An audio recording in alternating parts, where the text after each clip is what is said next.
આવી રહ્યા છે। હવે મારે રાજ્યના ગૃહમંત્રીને કહેવું છે, હર્ષ સંઘવી સાહેબ, આ વિડીયો તમે એક વખત જોઈ લો। બંને વિભાગ તમારા છે તો જવાબદારી કોણ લેશે એ સૌથી મોટો સવાલ છે। એટલા જ માટે મારે આજે તમને કહેવું પડે છે કે આ વિડીયો જે મેં સતત બતાવી રહ્યા છે, એક વખત આ વિડીયો જોઈ લો।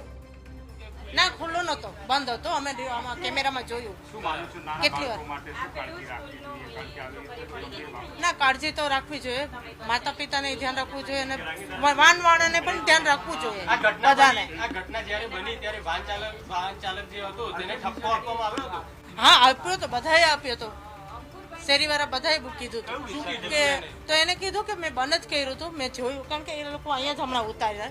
તો હવે બે જ ઘર વટીને આવી રીતના થયું। શું માનો છો આ ઘટના જો કોઈ મોટી હોનારત સર્જાઈ હોત તો બાળકોને ગંભીર ઈજા પહોંચી શકતી? હા, પહોંચે જ ને એ ખ્યાલ નથી ભાઈ। સોનલ બામા સ્પીડમાં હતી ગાડી?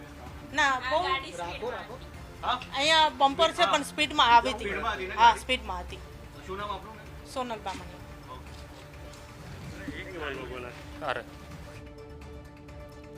તો આ સ્થાનિક છે કે જેમણે એ વાતને પણ સ્વીકારી છે કે સોસાયટીમાં વાન છે તે ફૂલ સ્પીડમાં આવી હતી। તેમણે એ વાત સ્વીકારી છે।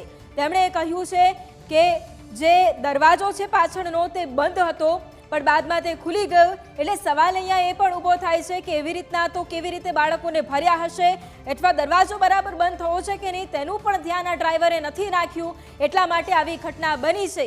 જેમ આ સ્થાનિકે જણાવ્યું, જે પ્રત્યક્ષદર્શી રહ્યા છે તેમણે કહ્યું છે કે આ જે વેન અહીંયાથી પસાર થઈ રહી હતી સોસાયટીમાં, એ તો સૌથી પહેલી વાત કે આ સોસાયટી છે અને સોસાયટીની અંદર આ રીતે ફૂલ સ્પીડમાં વાહન હંકારવામાં આવે છે।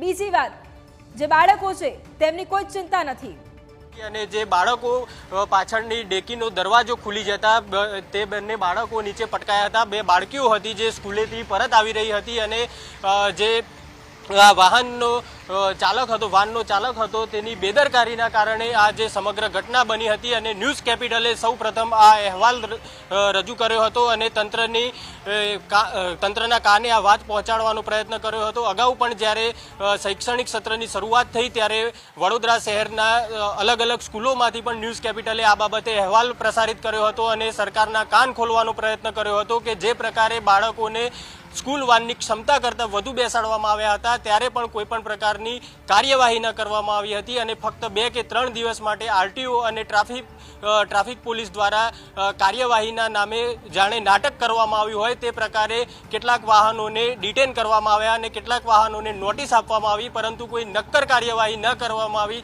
તેનું આ પરિણામ આજે સામે આવ્યું છે। કેમેરામેન અંકિત સાથે દર્શન ચૌધરી, ન્યૂઝ કેપિટલ, વડોદરા।